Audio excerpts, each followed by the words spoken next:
Awesome. Well, thank you for that, Chris. Thank you all for coming out this morning. Excited to share some of those 20 years of experience with you guys. My hope is that I can give you some of the foundational learning I've developed over that time, and also some practical principles and ways of you can bring that to your own business, whether you're an entrepreneur or working within a company. It's all relevant. And with that, we can kind of get started. It's called modern marketing mixology. The marketing mix is kind of the basis for that, which is sort of marketing 101, and we'll go through that. But we're going to look at those principles and again talk about how we apply those in today's landscape. Two expectations I kind of want to set is that one, we're talking about ideals a lot here, and nothing in life is ideal. So as we go through this, don't feel the burden, don't feel like, oh, I should be doing that, and start putting all that sort of weight on yourself. You won't ever do 100% of this. I myself, I've been telling Chris and JP, like putting this together has been really nice for me because I'm seeing things that I'm like, oh yeah, I should be doing that more. So even if you get to 30% of what I share with you today, you will get value out of that, and don't feel like you have to get to 100 in order to be kind of successful with it. We have a Q&A. We'll have a Q&A at the end, but I also have this compliments to JP. He connected me with a wonderful lady by the name of Tressa. Yes, Tressa Yeah. Lacey. Some of you may know her, and she gave me some great ideas. So this is a real-time Q&A service. So if you have questions while it's going, you can scan the QR code. It's also in your pamphlet if you miss it on screen. And you can type in a question. I'll see them here. And then we have a few interactive periods where we'll do some group work. And then while you guys are doing that, I can look at questions, and then we can do some Q&A while we go, as well as at the end. So that is that. It's called Slido. We'll talk a lot about different technologies today. So try and expose you to as many of those as I know. All right, so a little quick agenda. We'll talk about principles, and then really the most important thing, probably the one thing I'd want you to take away from today is this idea of customer and product definition. So we'll spend a lot of time on that, and then we'll get into product marketing fit, how we start taking that definition and our service and turning it into something that we can put into a marketplace. And then once we have that kind of foundation, we start getting into how do we put these principles into practice, funnels, marketing systems, and we'll wrap up with kind of the future of marketing, which is already here. There's a quote I love that the future is already here. It's just not evenly distributed, something along those lines. And it's very true and becoming truer by the day. JP is on the frontier of that. So we'll talk about that a bit. And learning objectives. So I'll recap on that, but I'm hoping you come away with some understanding of these basic principles. You don't have to commit them to memory, but I think they're helpful in thinking through your marketing, defining your marketing, your customer, your needs, what the market looks like, and then an idea for how you might turn that into execution. So hopefully you can come away with kind of those three things and a little bit of future proofing. It may not be possible, but we'll give it a shot. So quickly on kind of the foundation of marketing, started in the 50s, 60s era with Neil Borden and Jerome McCarthy. They kind of came up with, I think Borden was the 4 Ps of marketing. And then McCarthy maybe did something similar. It's a little messy in the Wikipedia chain. Uh, Through the 80s, a few Ps were added. So we'll get into all these Ps, and then we come to the 90s and we get the Cs. So what started as kind of the 4 Ps of marketing, and that's kind of what I learned going through marketing through business school. It's now the 7 Ps and the 4 Cs. A lot of crossover there, but we're going to touch on all of it, and you'll see kind of where those things all fit together. All right, just quick show of hands. How many of you are kind of familiar with marketing principles, the 4 Ps? Have you heard of that before? Okay. And the other thing, if you guys have specific businesses, I know a little bit about some businesses here, but if you send me in the Q&A your business and things that you're interested in. We can try and tailor some of the conversation around as much of that as possible. So the original four P's: product, price, place, promotion. Product is, I always say the most important P. Um, a good product can sell itself. So if you have a good product, and when we talk about product here, we're defining it could be a good, it could be a service, something tangible, could be therapy. So any of those things can be product. So we're going to use that term generically, but it can represent all of those. And a good product is key. So anytime you're thinking about your business and you can improve that product offering, I think that's always where you can get the most value for your time and resources, is to make your product as good as possible. Price is a little bit obvious, but there's some interesting ways that communicates, and it's more than just a number. And then place represents distribution.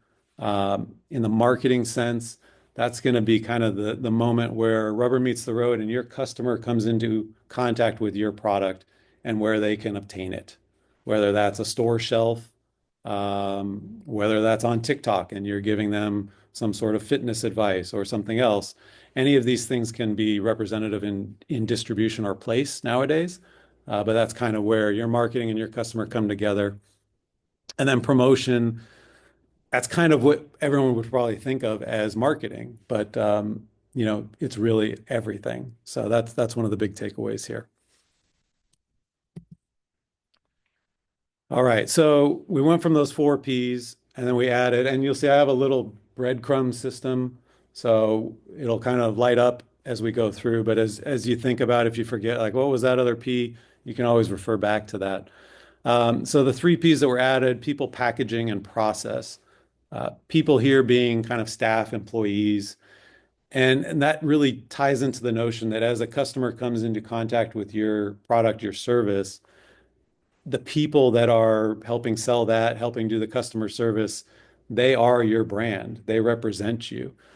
So every interaction that they're having with a customer is your product. And so it's vitally important that we think as much about all these steps and not just, I have this great product, but then I don't put any time into training and development, even employee benefits. Marketing kind of is this thing, but it touches every aspect of a business. And if you don't have a satisfied employee base and they don't represent your brand well, then all of a sudden that interaction with a customer, there's some risk there.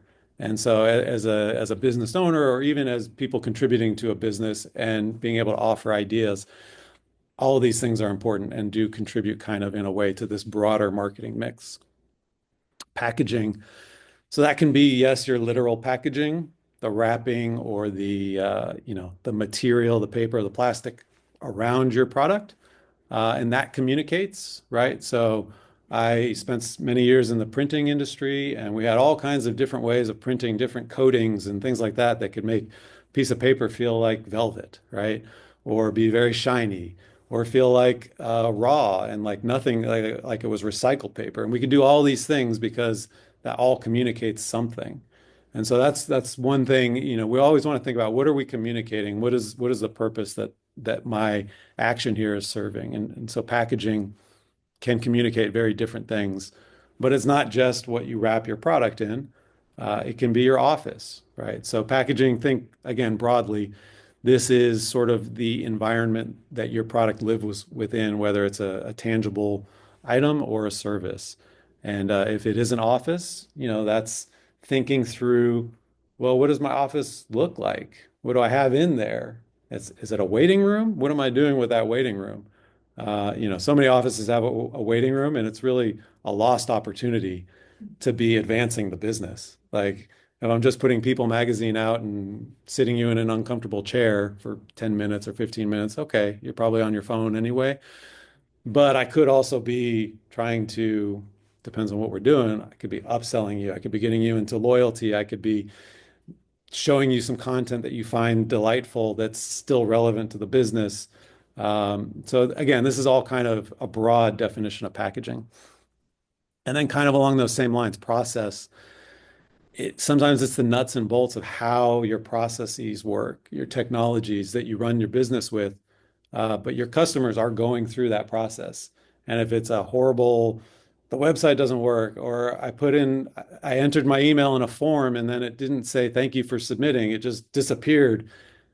I don't know. Did they get my email? Did they not get my email? You create all this uncertainty. So it can seem kind of very technocratic to be like getting into like, how does this specific process work?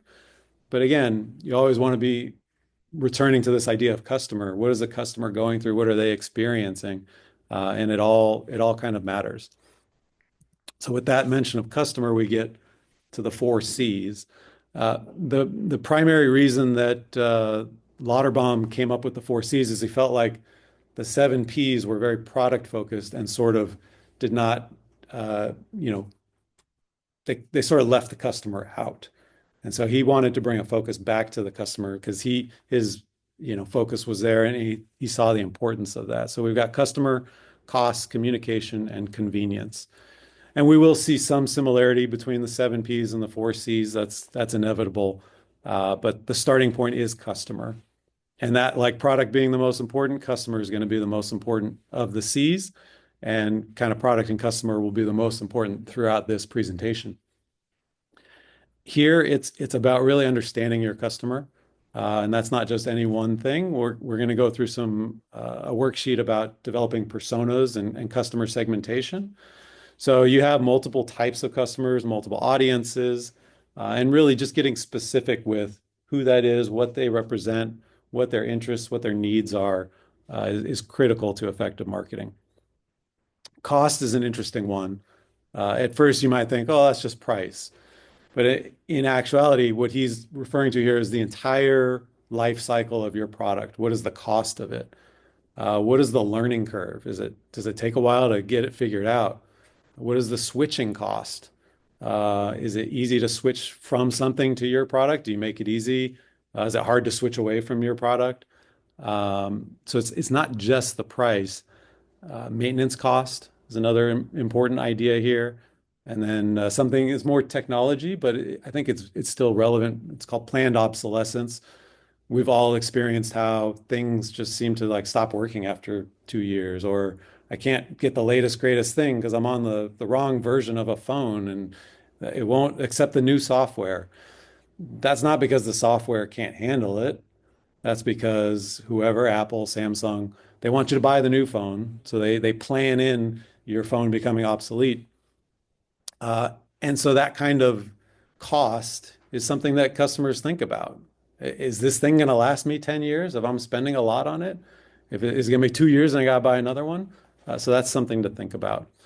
Communication, again, it's not just us putting communication out. This represents more of a conversation, and it's the back and forth. It's not just our advertising or our marketing messages, but it's our customer service. It's all the programs we have and the communications we have to think about. And then convenience. It's more than just how easy is it to find your product. That's part of it. But you want to think about how easy is it to get rid of, or how easy is it to recycle it. All these avenues of convenience. So again, everything in the four C's is sort of centered on the customer. So this is the golden circle, popularized by Simon Sinek, who's I love what he came up with. He's got a lot of stuff, and so I'll be referencing a few different sort of thought leaders throughout, and he's the first here. We're going to watch a little bit of his famous talk that he gave on this, and I think it's an invaluable product framework. The talk is actually relatively old. It's about 15 years old at this point, but I find it still relevant today, and I bring it to use, and I try to bring it into any business that I'm working for or at, because it's easy to fall out of understanding the why of what we're doing, and we get very stuck in the what. And so that's really what he's focusing here. So let's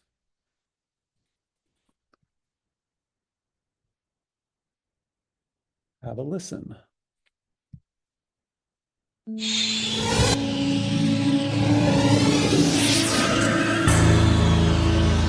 guys hear that okay?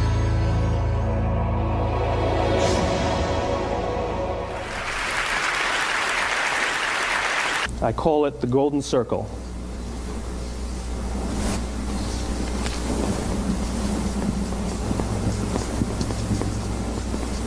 Why, how, what? This little idea explains why some organizations and some leaders are able to inspire where others aren't. Let me define the terms really quickly. Every single person, every single organization on the planet knows what they do, 100%. Some know how they do it, whether you call it your differentiating value proposition or your proprietary process or your USP. But very, very few people or organizations know why they do what they do. And by why, I don't mean to make a profit. That's a result. It's always a result. By why, I mean what's your purpose? What's your cause? What's your belief? Why does your organization exist? Why do you get out of bed in the morning? And why should anyone care? Well, as a result, the way we think, the way we act, the way we communicate is from the outside in. It's obvious. We go from the clearest thing to the fuzziest thing. But the inspired leaders and the inspired organizations, regardless of their size, regardless of their industry, all think, act, and communicate from the inside out. Let me give you an example. I use Apple because they're easy to understand and everybody gets it. If Apple were like everyone else, a marketing message from them might sound like this. We make great computers. They're beautifully designed, simple to use, and user-friendly. Want to buy one? Meh. And that's how most of us communicate. That's how most marketing is done, that's how most sales is done, and that's how most of us communicate interpersonally. We say what we do, we say how we're different or how we're better, and we expect some sort of behavior, a purchase, a vote, something like that. Here's our new law firm. We have the best lawyers with the biggest clients. We have, we always perform for our clients, do business with us. Here's our new car. It gets great gas mileage. It has, leather seats. Buy our car. But it's uninspiring. Here's how Apple actually communicates. Everything we do, we believe in challenging the status quo. We believe in thinking differently. The way we challenge the status quo is by making our products beautifully designed, simple to use, and user-friendly. We just happen to make great computers. Want to buy one? Totally different, right? You're ready to buy a computer from me. All I did was reverse the order of the information. What it proves to us is that people don't buy what you do, people buy why you do it. People don't buy what you do, they buy why you do it. This explains why every single person in this room is perfectly comfortable buying a computer from Apple. But we're also perfectly comfortable buying an MP3 player from Apple, or a phone from Apple, or a DVR from Apple. But as I said before, Apple's just a computer company. There's nothing that distinguishes them structurally from any of their competitors. Their competitors are all equally qualified to make all of these products. In fact, they tried. A few years ago, Gateway came out with flat-screen TVs. They're eminently qualified to make flat-screen TVs. They've been making flat-screen monitors for years. Nobody bought one. And Dell came out with MP3 players and PDAs. And they make great quality products, and they can make perfectly well-designed products, and nobody bought one. In fact, talking about it now, we can't even imagine buying an MP3 player from Dell. Why would you buy an MP3 player from a computer company? But we do it every day. People don't buy what you do, they buy why you do it. When we communicate from the outside in, yes, people can understand vast amounts of complicated information like features and benefits and facts and figures. It just doesn't drive behavior. When we communicate from the inside out, we're talking directly to the part of the brain that controls behavior, and then we allow people to rationalize it with the tangible things we say and do. This is where gut decisions come from. Sometimes you can give somebody all the facts and your figures, and they say, I know what all the facts and details say, but it just doesn't feel right. Why would we use that verb? It doesn't feel right. Because the part of the brain that controls decision-making doesn't control language. And the best we can muster up is, I don't know, it just doesn't feel right. Or sometimes you say you're leading with your heart, or you're leading with your soul. Well, I hate to break it to you, those aren't other body parts controlling your behavior. It's all happening here in your limbic brain, the part of the brain that controls decision-making and not language. But if you don't know why you do what you do, and people respond to why you do what you do, then how will you ever get people to vote for you or buy something from you, or more importantly, be loyal? Again, I come back to his talk. It's longer than that, and he goes into other examples. I recommend it. It's about 20, maybe 20, 30 minutes. But I always find it inspiring to think about this, why we do what we do. and trying to frame what we're doing in those kinds of terms and get out of that kind of what. Um, so I think that's very valuable. It doesn't have to always be, the Apple example because that's, singular in some ways. I'll use another technology reference here. Apple's is clear, think different. They market it around that. It's very clear and sort of evident in everything they do. Um, he talks later about like a single line vision, having a single line vision for your why and your product. Another one, Microsoft, is kind of like the opposite of Apple. They're not so flashy and amazing from the marketing standpoint, but they too had a single line vision, which was a PC on every desk in every home running Windows. That's what Bill Gates was trying to achieve, and they did. It's not as sort of flashy and cool, but it still worked. So that idea of kind of that core why we're doing this, Microsoft's again is a little bit more utilitarian, but it gives you sort of that purpose and allows you to march to that. So this again, this golden circle, I think, is a great product framework, and we'll do in just a few minutes here. We'll kind of do an exercise on that. The other component to product, again, is customer. So you have multiple customers, multiple customer types. As you start thinking about customer, it's really important to segment. And your segments can be lots of different things. It can be based on industry. You're going to have different, industries buying from you, most likely. It can be based on demographics. So where somebody lives, gender, um, salary, all these kind of characteristics can give you information about what somebody might be looking to purchase, what they, what kind of bracket they're in. There's psychographics. That's going to be behavioral things, what somebody believes, what they like. Dog lover would be a kind of a psychographic. And if you know somebody's a dog lover versus a cat lover, obviously those are very clear audiences and very different. So segmenting your audience is kind of the first step as you kind of go deeper and understand your customers in a more granular fashion. And then once we get into segments, we want to talk about personas, and we'll have a worksheet on this as well.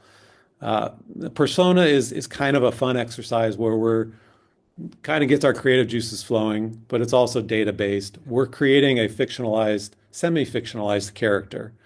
And this character represents, and it's not just an exercise in sort of creativity. This character represents actual customers. So one persona could represent three actual customers that all have differences. It's not meant to be a one-to-one correlation. But these personas, sometimes called buying personas, become important as we start getting into what's our marketing message, where do we want to deploy it, on what channels, and then which persona does it matter to. So a company may have 4 or 5 buying personas.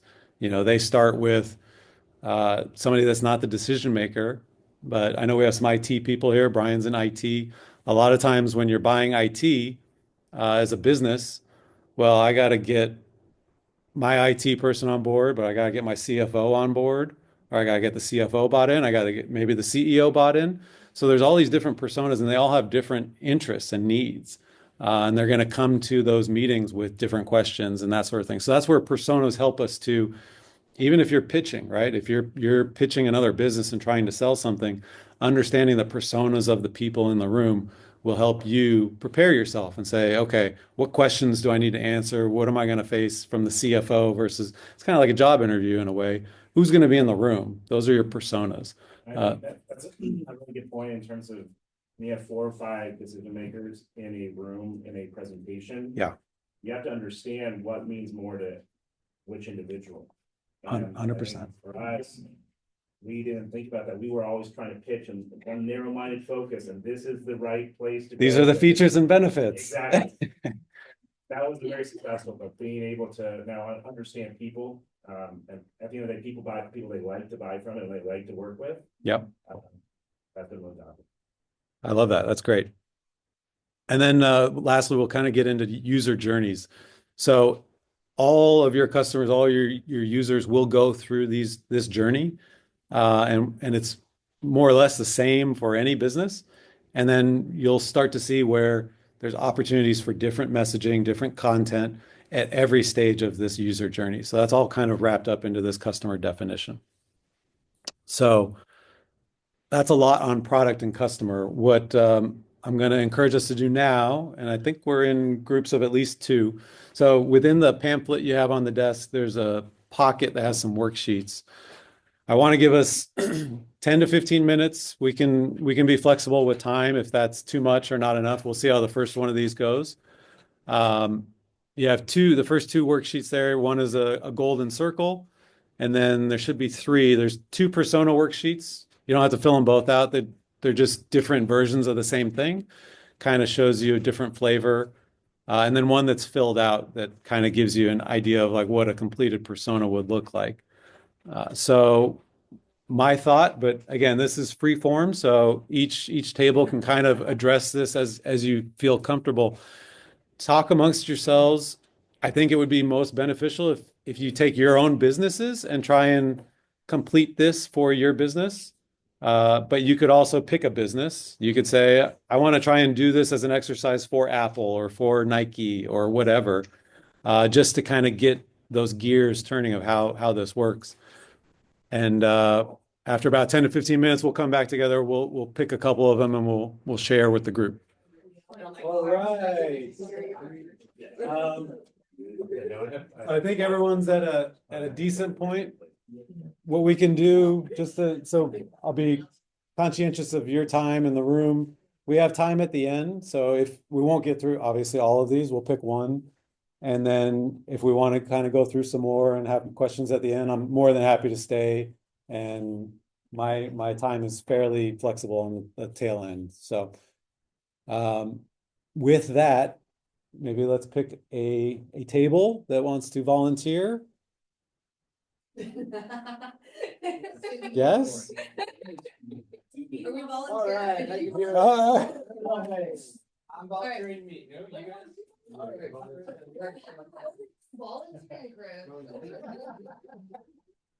So maybe you can give us a little bit of a background of what the company or the idea is here and take us through your why, how, what. And then we can talk about a persona.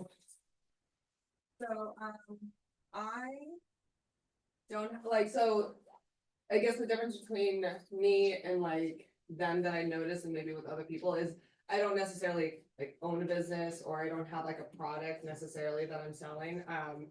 But I was thinking it in more of my why in my life or like in my place of work, Yeah. in nonprofit, in my personal life, and a big why for me was to be a support for others. To give a little back information, my job, I work at a law firm as a client care coordinator, so I'm constantly calling clients, I'm communicating with teams, and it's just how, like, what do the teams need, like, because a lot of times they're not always able to they're not always able to contact the clients consistently and to follow up, and so in that regard I'm a support. And then also when we're talking with clients, they've gone through a lot of traumatic, like they've gone through traumatic accidents or whatever they're going through, and like I'm a support in that regard. And then in JCI, you know, volunteering, like going to events, like what do you need? Like what do you need? You need bodies, like I'll be there, you know. Right. And then yeah, no, like with my family and everything. So I think it's important to remember he talks about in his TED Talk, it's not only products. You know, he mentions politicians. If you watch his whole video, he goes through Apple, but then he goes into Martin Luther King Jr. and one other example that are very different. Each is not a product. Sometimes it's a message, it's a movement, it's a vote. We were talking about, you know, I feel like I could create a Y for a garage sale. So I guess that's a product in a way, but it's important it doesn't have to just be like I'm selling a good. yeah, and I think I just more connected with it on that level, like with this particular exercise. And then my how was like, how am I gonna like do that? You know, like why, like I have my why, and then like how am I gonna accomplish that? And it's just like be consistent, show up with ideas, be my authentic self. And then my what is the different roles I play in my life, work, JCI person. Okay.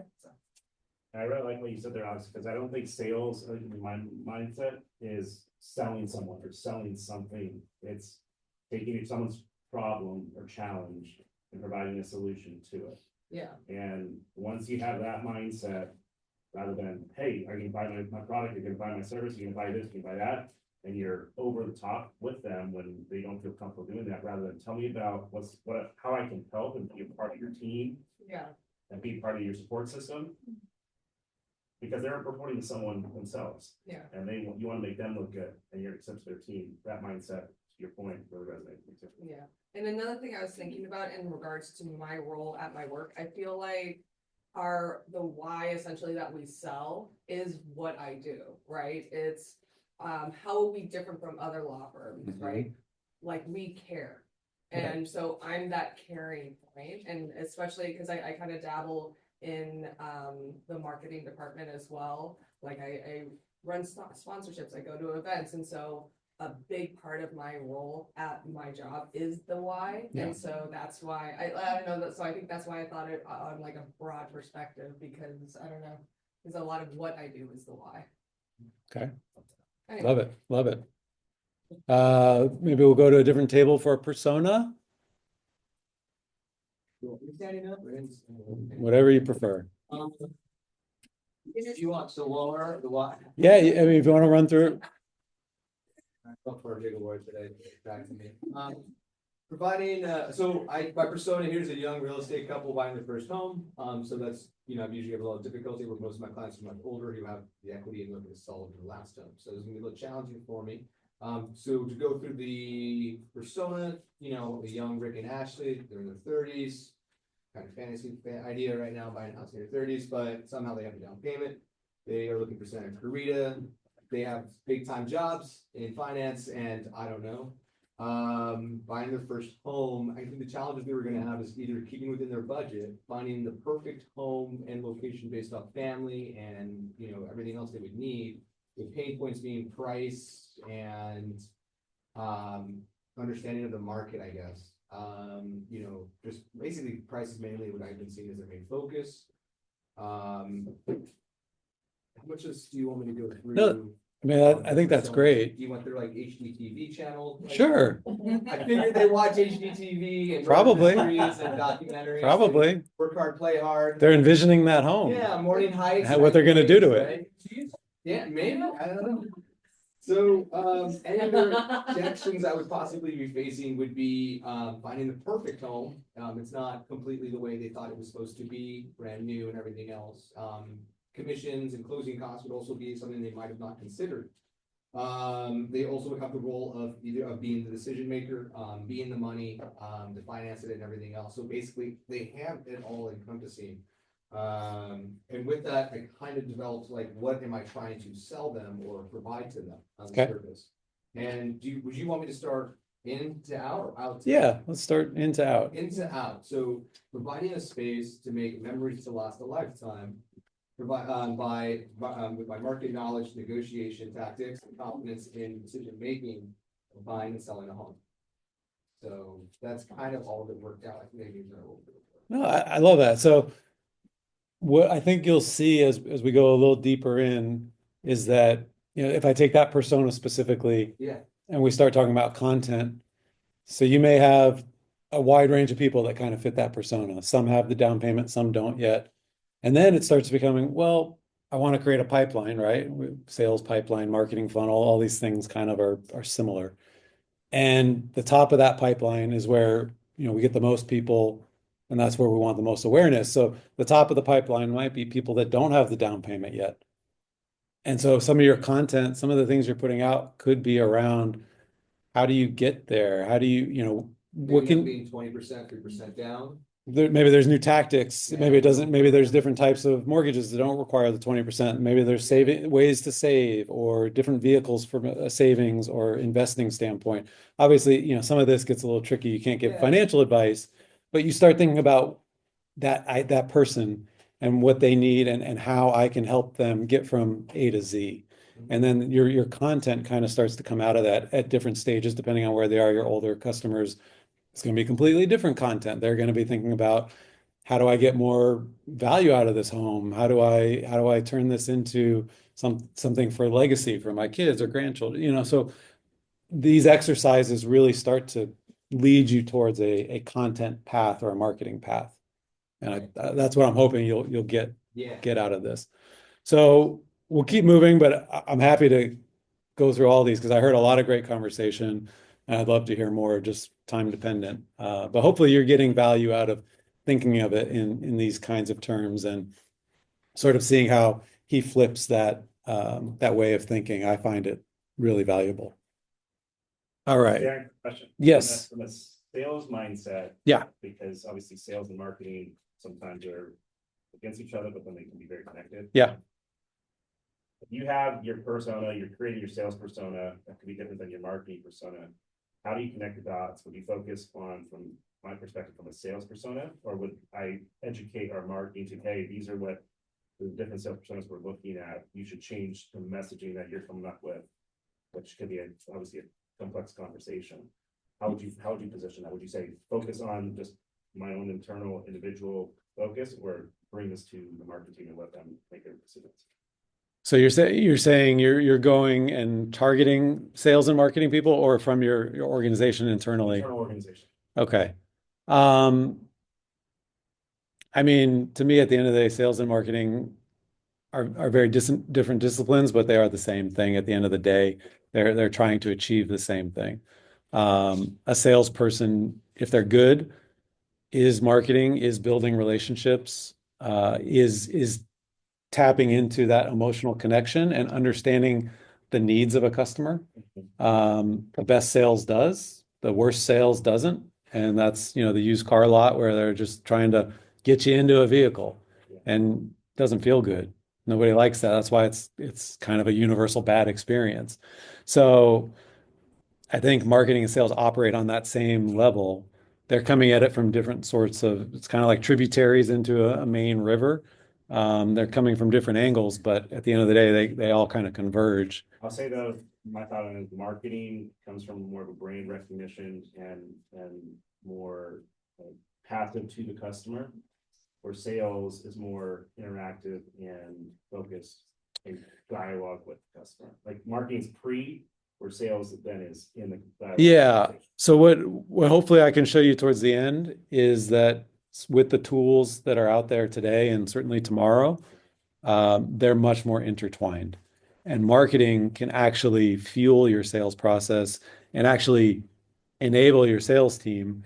Maybe, if you're in your CRM and your sales team makes 6 contacts for a sale, 2 or 3 of those contacts might be something that marketing can automate and sort of take off their plate, which expands their bandwidth for more bigger pipeline, but also makes it easier because I didn't have to get 6 phone calls from Brian or his team. Yeah. I only got 3.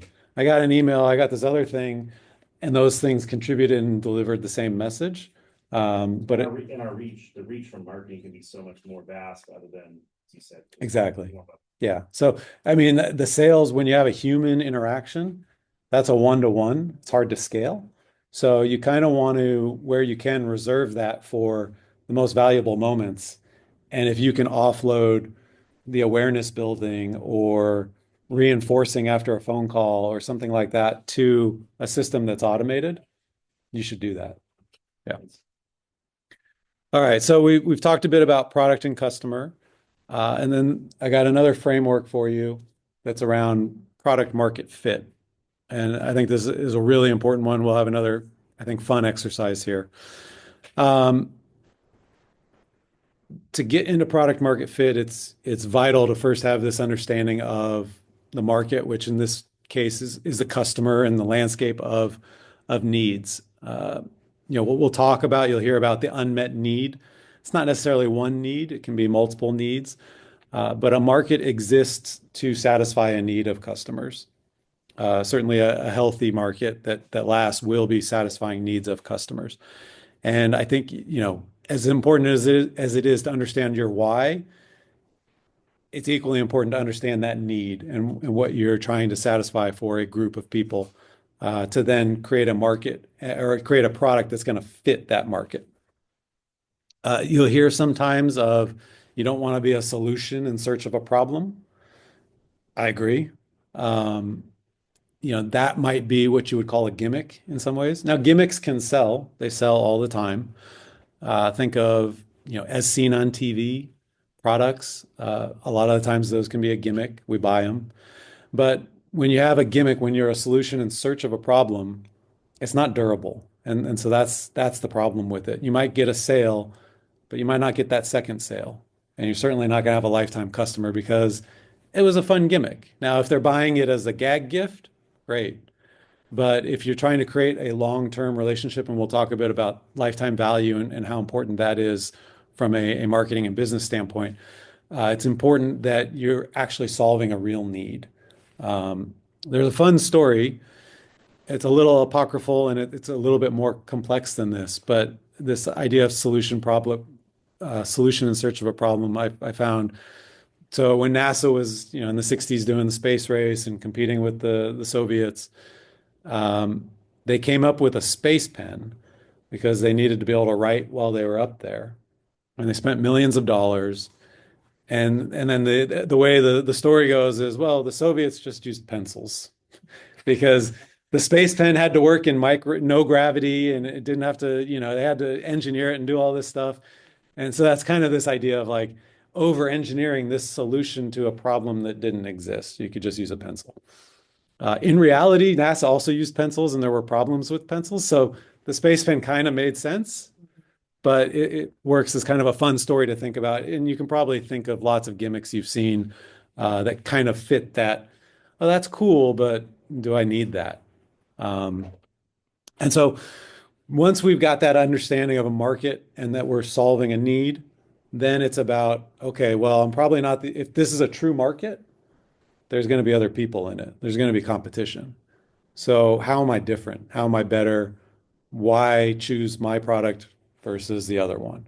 And so that's where we get into differentiation. Having that solid understanding of the market is very important to be crystal clear on what the market is, what the need is, and then how, this gets back to our why. Our why should help inform why we're so different and better and worthy of somebody's time or purchase because we're so clear on that. So this is a framework, I think, popularized by Dan Olson, product market fit. He kind of does it for the software space, but it can really apply to anything. And like any good pyramid, you build from the bottom up. I kind of think the bottom two can be interchangeable, but it's about you have to be clear and understanding that target customer and also their needs. It's kind of hard to separate those two apart, but that's really your foundation. And then you see this gap, and the gap goes to value proposition. So if your product, kind of the top of the pyramid is product, the bottom is customer. If your product and the value proposition, the value it brings to an audience is not satisfying their needs, you don't have the fit, and you're going to have a hard time being successful in that market. So you have to understand that value proposition really well. Again, this is kind of the why. And once you understand that why, then you start getting into features and benefits. So if we're going back to Simon Sinek, he talks about the why connects, and then somebody can look at all the things, the rationale about why they should go with that product. But it comes after that understanding of why. So you want to move to your feature set. And then the UX is kind of, then you want to design your product. So this is, again, it's kind of specific to software in that you're not building a physical thing, as he's putting the building of the product as the last step. But even in a manufacturing process, in a way, it's even more important because you're about to invest hundreds of thousands, millions of dollars in the development of something and the tooling and all the stuff that goes into manufacturing a good. And if you haven't figured out those four things below the product, that thing's going to flop. For those of us not in software, what is UX? Good question. So UX broadly speaking, is defined as user experience. You'll see also UI, which is user interface. Mostly here, probably because it fits in the small triangle up there. We could call it product. But I am going to use UX or user experience later on, and it can kind of mean different things. So I don't want you to get too tripped up by that. But the top of the pyramid is kind of product and what the customer experience is. And then the last step there is this the arrow back to the bottom. So he recommends once you have this, in many cases, a prototype, you test it because we can have lots of great ideas and we put it out in the market with real people and we find out, oh, I didn't think about that, or it's not working quite as well as I thought it would. And that kind of testing is invaluable. And then, maybe you're back to square one, maybe not, but you're bringing that feedback back into your product and implementing that so that you get the best possible product at the top. So another framework that he uses is this quadrant system that I love to use. JP was talking a little bit about that. There's a couple ways to use this. Again, it's flexible, and we'll go through a few of them here.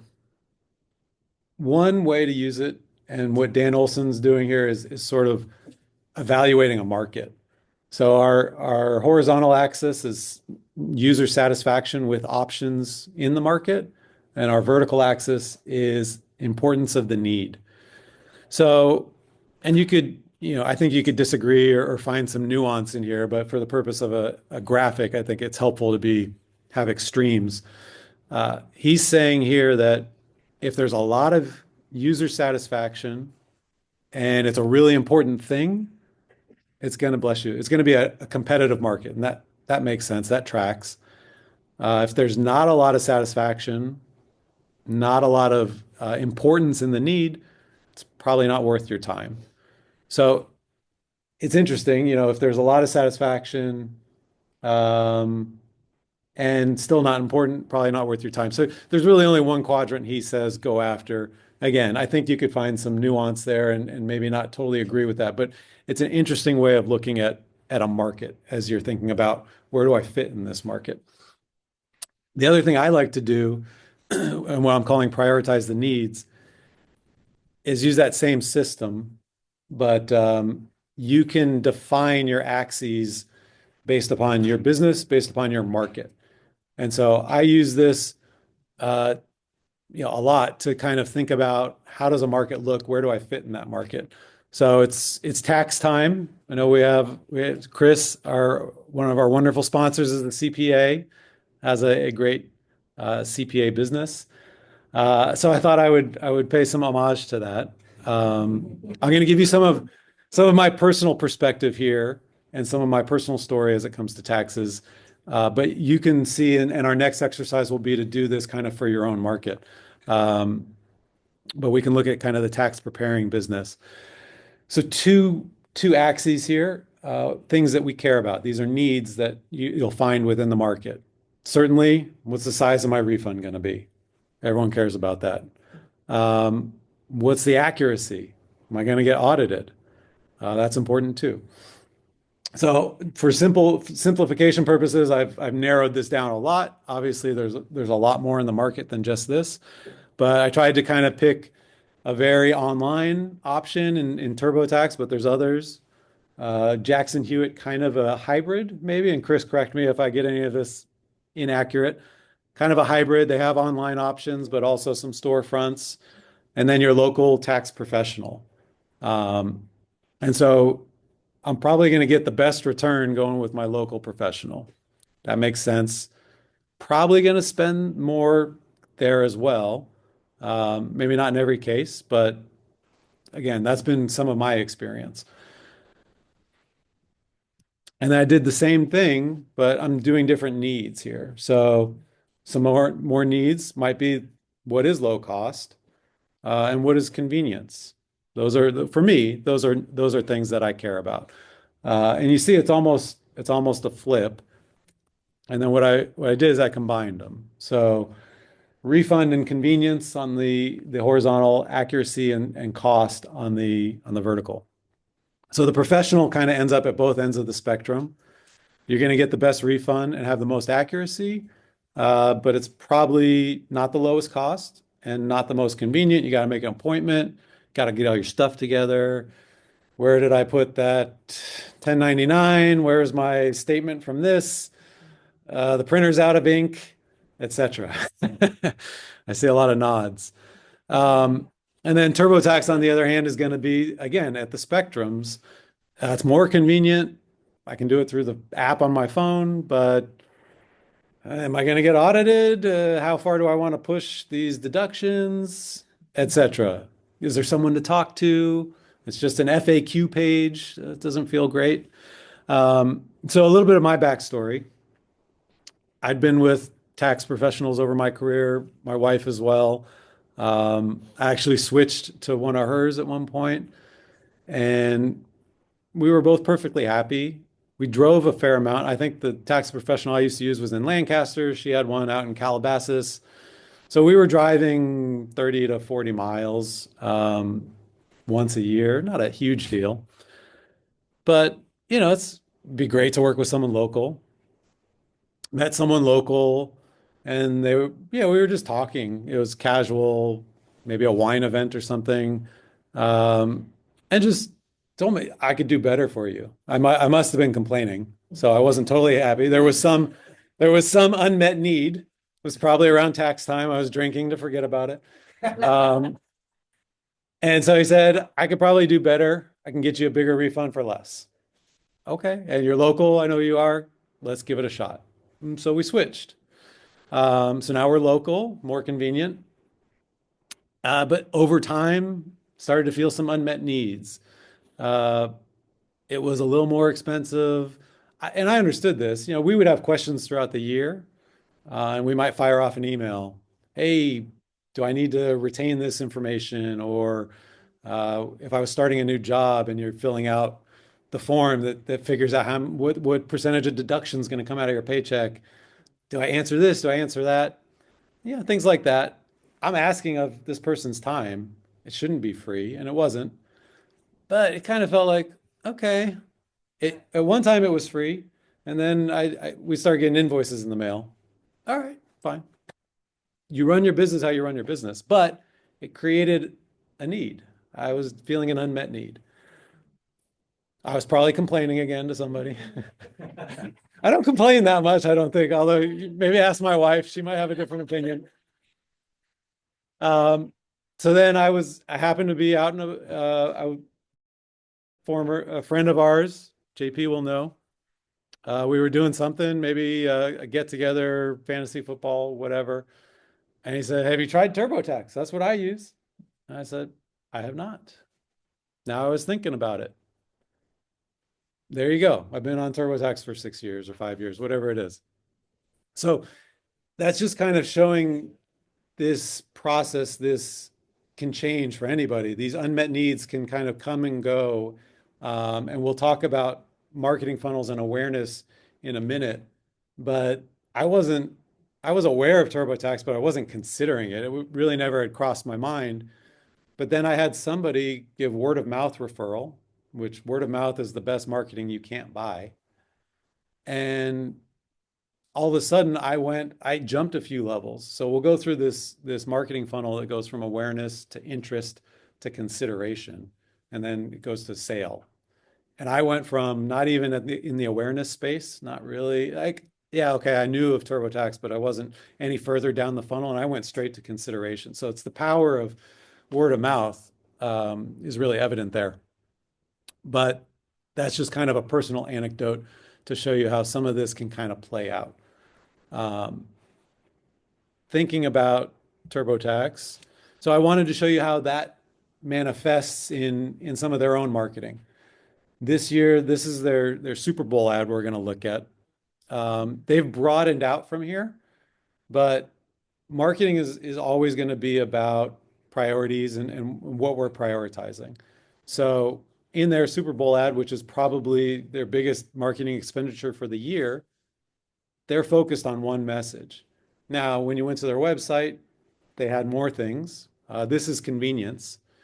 but they had, free maximum refund, 100% accuracy. They have all those needs, but they were leading with convenience. So, as a business, as that's what they feel is most important to the greatest amount of people, at least at that time. This campaign has broadened out. They're still running these ads. They talk about other things. So it's not to say that they only care about convenience, but when they were launching this campaign, they thought that's what we're going to start with. Yes, Chris will have an opportunity. He will have a rebuttal period for sure.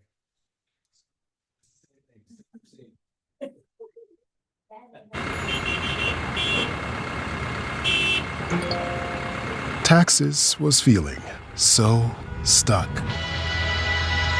Now Taxes is having a TurboTax expert who does your taxes from start to finish. While you check in anytime and get the most money back on your time. Now this is Taxes. Yeah, no. So, yeah, I'm sure it's not quite that simple, but they're basically saying you can hire our tax professional. So everything merges a little bit. They're now bringing people into the mix. It's not just an app, and they're saying you can trust us. So they're kind of combining a lot of this. The message is convenience, but they're building in accuracy and maximum refund to make sure that you don't have those concerns. So this is a great way to look at a market and evaluate your product and where you kind of fit. There's again, it's in the technology space. There's something called the Gartner Magic Quadrant, and they evaluate technology services, not only software, and I forget what their axes are, but they use a similar model. So I think it's a helpful kind of thing, way of looking at your product and the competition. Another way to do that is what's called a SWOT analysis: strengths, weaknesses, opportunities, and threats. So our next two worksheets will be around these things. Straight from the military by SWAT. Oh, that makes sense. I wouldn't surprise me if that's where it originated. Yeah. So I learned about this in marketing. It's another way to think of your product. You want to start with strengths because you create a baseline for what success is. And then you can move into your weaknesses. Opportunities are things that you can do, things that you can control, and threats are typically things outside of your control. It doesn't mean we don't do anything about it, but they're things we should be, aware of, thinking of, what happens if AI takes over the world, right? My business right now, we're going through this. We import a lot of product. And as of Wednesday, the tariff landscape is completely different. So that's sort of a threat. It's outside of our control, but it's going to impact our business. What are we going to do about it? Lots of internal meetings. We need to pause shipments. We need to do things with our inventory. We need to make sure we don't sell certain products so that we don't sell out. So we can't control the threat, but we can control what we do about it. And as a business, that's what we have to do to make sure that we can still satisfy our customers' needs and not run out of product and not have to jack the price up 40% and trying to find that middle ground. So that's a great sort of relevant real-time example of that. So the next two worksheets, I know we're kind of back to back. Maybe we won't take as long here, but we've got 4 graphs. So you can come up, you don't have to fill them all out. You can fill out as many or as few as you need, but it's that idea of coming up with some of the needs in your market and plotting them against each other to see where you are, where your competition is, and you can kind of start filling that in for your market. And then you can look at your company from a SWOT analysis standpoint, identify some of your strengths, weaknesses, opportunities, and threats. And then, in a few minutes, we'll come back together and we'll have sharing story time.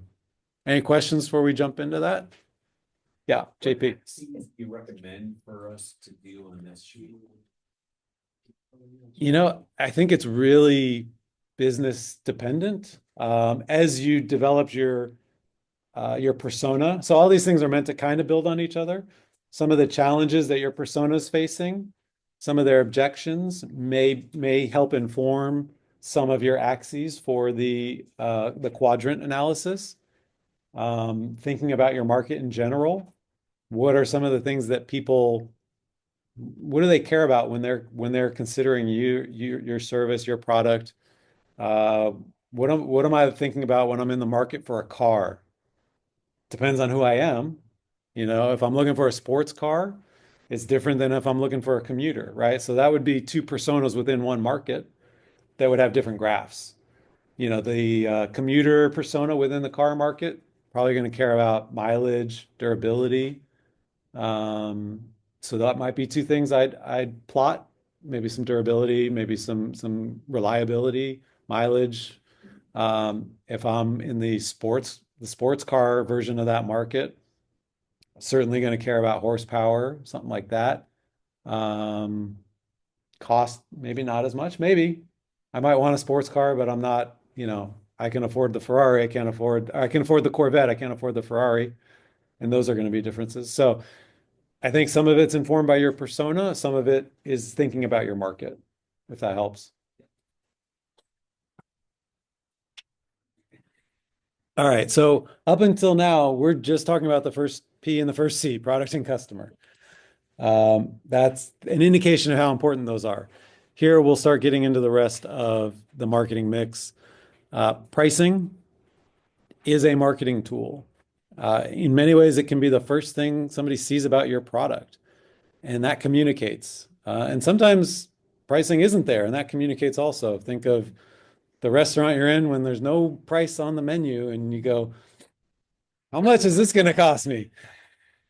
It's communicating that, yeah, it's going to cost me a lot, but I'm probably going to remember this meal. So pricing is definitely an important tool in the marketing mix. There's kind of 5 basic ways to go about it. I won't get into all of that, but you can price it based on your cost and add a margin on top of that. You can price it based on the market, the competition, and there's a few subcategories there. You can look at your competition and match their pricing. Think about like gas stations. You can try to be more cheaper. Think about Walmart, always the lowest. So, or we're going to match. Or you can think about Apple and say, this is the market, and we don't care what the market says, we're going to be up here. You can do what's called skimming. You can start high and you get your early adopters, and then as it goes over time, you start to kind of normalize and you bring your price down as you get more customers and you get more adoption in the market. That's another strategy.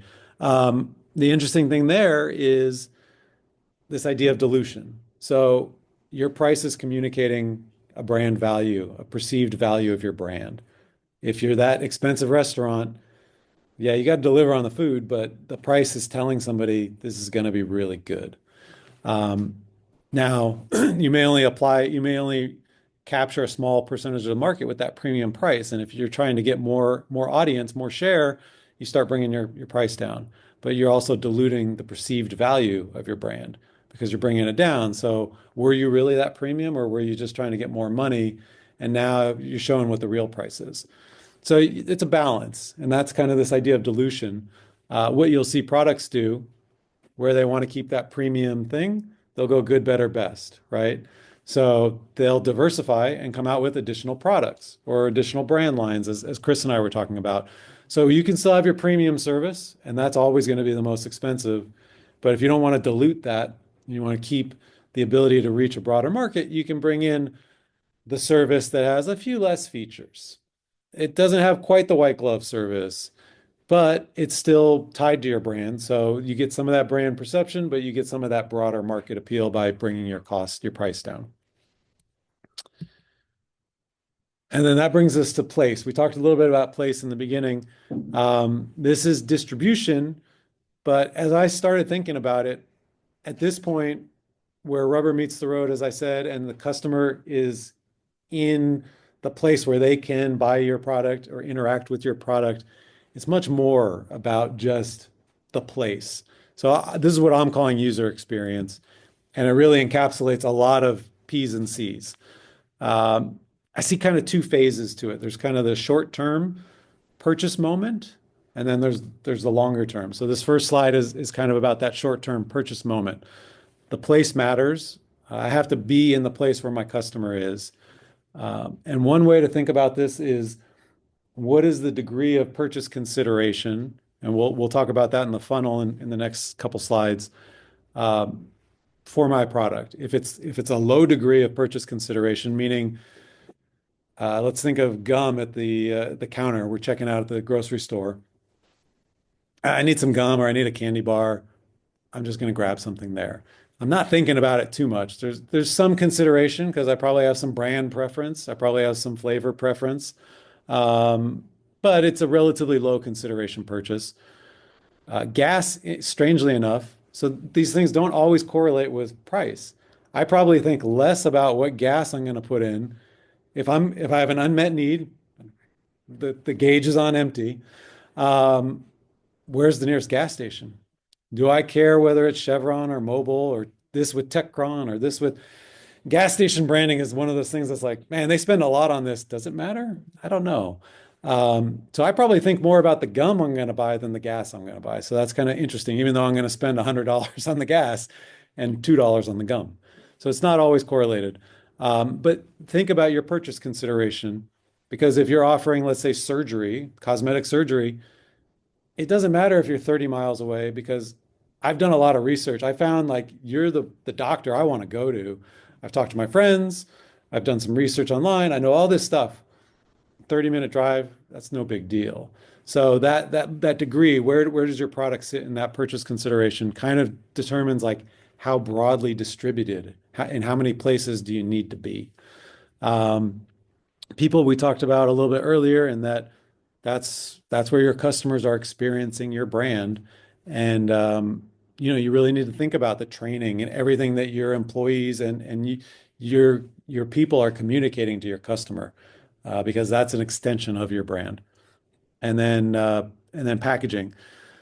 Again, this is all in the moment. So whether it's a product on the shelf or you're sitting in a waiting room, this is in the moment of making that purchase. These are some of the factors that are influencing what your customer is experiencing, their user experience. Going a little bit longer term, cost, process, and convenience. So cost again is sort of like total ownership cost.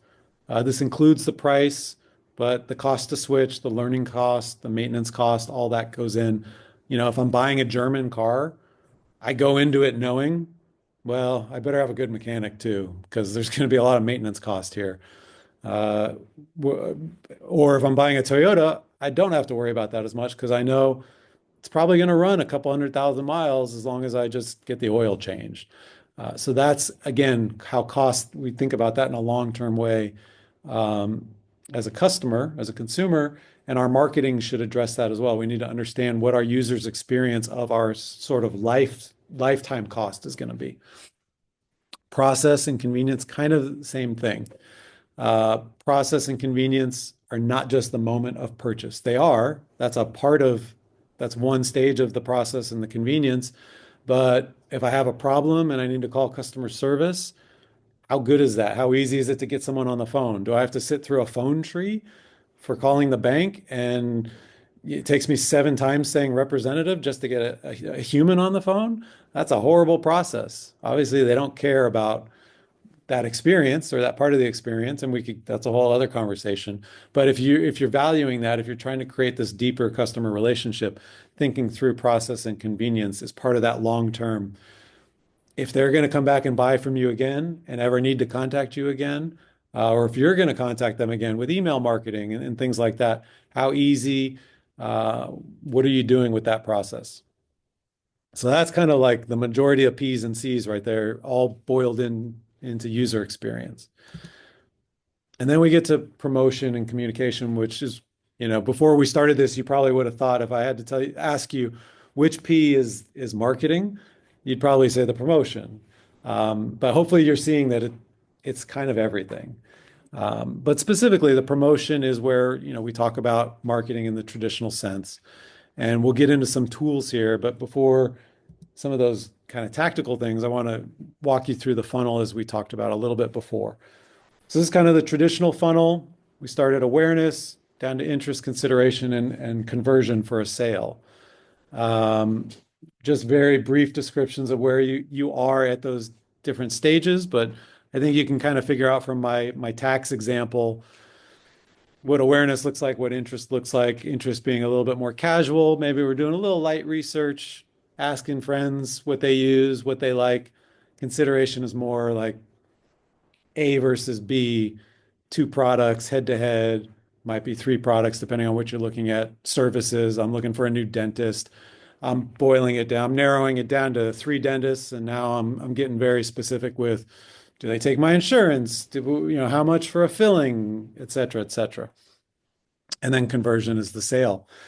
So this is the traditional marketing funnel. I've always thought of this though as an hourglass, and that's how I describe it, because the only thing more important than the first sale is your second sale for most products. There's some products where it's just, we're a one and done product. We're never going to see them again. Some of this wouldn't be relevant, but for most products and services, retention and advocacy are key. Again, if I go, not to harp on Chris, I feel bad. If I go back to my tax example, word of mouth is what drove me to TurboTax. I wasn't even thinking about it, and I went from, yeah, I'm sort of aware, to considering it and converting in a short period of time. But it may not have happened if someone wasn't there to advocate. The advocacy is kind of word of mouth. So after the sale, retaining a customer is your next most important step. How do you make sure that they become a two-time purchaser, a three-time purchaser, et cetera? And then the longer you do that, the deeper the relationship you build, you can turn them into an advocate for your brand, where they're actually selling for you. That's word of mouth marketing. They're doing the thing that you can't even buy, right? They're convincing their friends. And it's one of the most trusted forms of research and marketing is what our peer group, that's, especially in certain areas that are very sensitive or that we're unsure, we become new parents, and it's like, I'm going to my friends, right? So that level of advocacy is key. And so that's the hourglass. It also means that the more customers you retain, that retention builds. So the funnel gets narrower because you start with this big pool of people that are aware of you and you only sell a certain percentage. And if you can retain, you're going to grow that base, and that base will widen in terms of the amount of people you've retained and that become advocates for you. So that's important because we think about lifetime value, which I mentioned. Something in the e-commerce space, but it's really a lot of these principles apply to all aspects, all businesses, is churn rate. We call it churn rate. It just means how many customers are leaving. And we want to have more customers coming in to our business than are leaving it. And you're always going to have some churn. That's natural. But you want your churn to be as low as possible and your acquisition to be high. And that will give you good customer lifetime value and allow you to build a business that's sustainable. So as we think about lifetime value, there's formulas for this. The example I'm showing you is not technology, it's Starbucks. But there's formulas. It's basically breaks down to the average of how often do you buy, how much do you buy for, and how long are you a customer? And there's a few different variants of that formula, but that's the basic idea of it. And what you're seeing here are three of the variations, and they've averaged it together. And Starbucks lifetime value over 20 years, so that's a long customer relationship, makes sense. I can believe it. Is about $15,000. So that's important and valuable because then you can say, all right, what are my acquisition costs? That's always going to be your biggest marketing cost, is to get a new customer. Then you're going to have costs because you do discounts, you do promotions, you do a loyalty program, you do these things that help get you into that retention and advocacy, growing base. Those are going to cost you because you got to take some money off your price or things like that. So you factor all that in. As long as you're, your lifetime value is exceeding those costs, you're profitable. You're doing well from a marketing standpoint, and your return on that marketing investment is good. Obviously, there's other business costs. This is not the only thing to look at, but it's an important concept to think about. Am I keeping customers? What's my churn like? And am I building lifetime value? Are they spending more over time?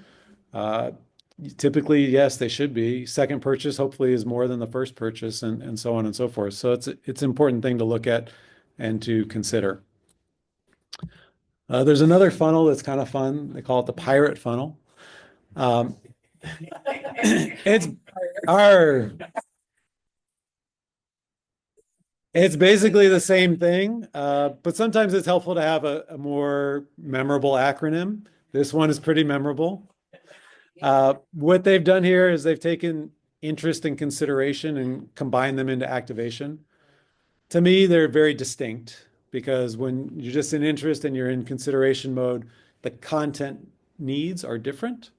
So it's one reason I wouldn't use this, but it is kind of fun and helpful for the purpose of remembering.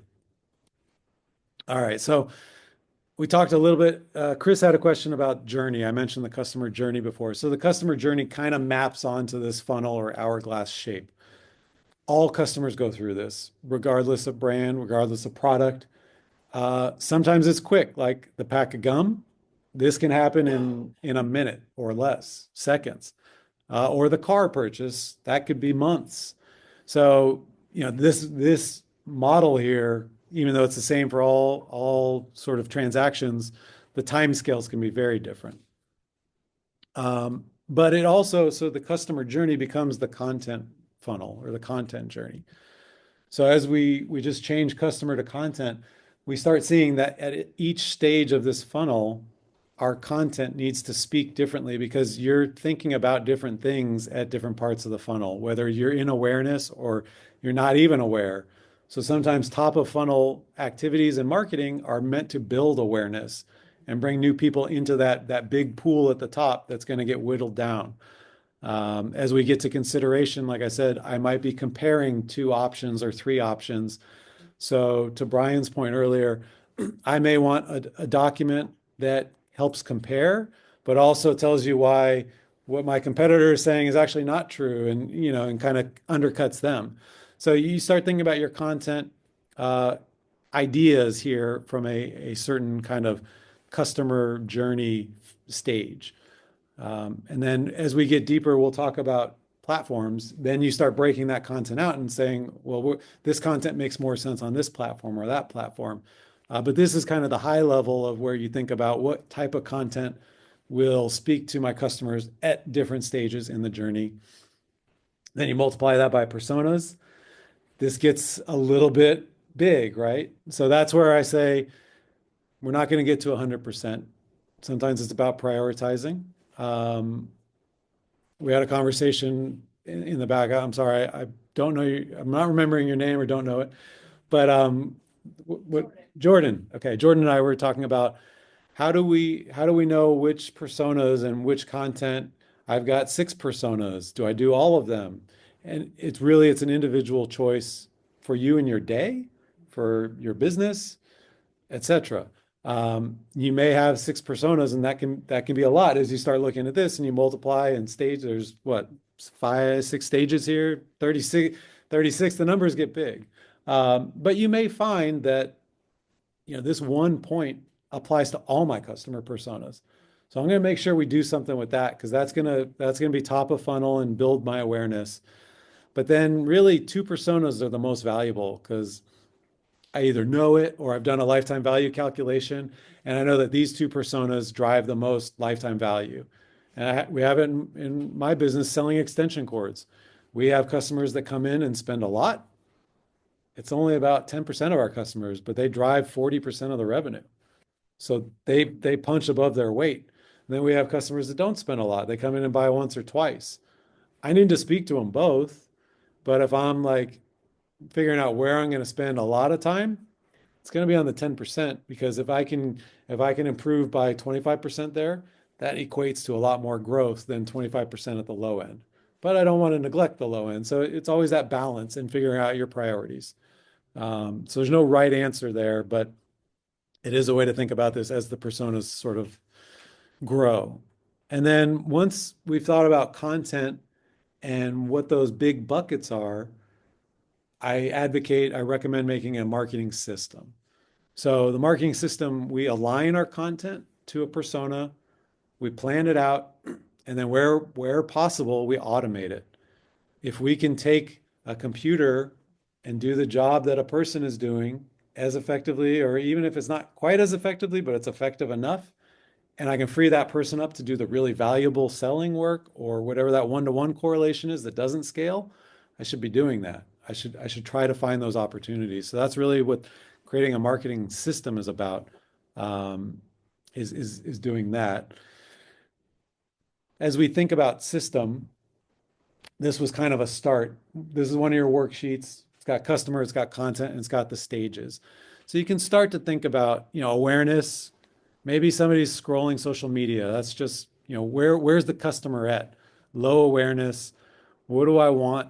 What kind of content do I want here? Maybe it's a paid ad that's gonna, get in front of them, even though they didn't know about me. So I got to pay to create some of that awareness and get in front of them. Billboards are a great type of awareness building. You're just driving around. You may not be aware of it.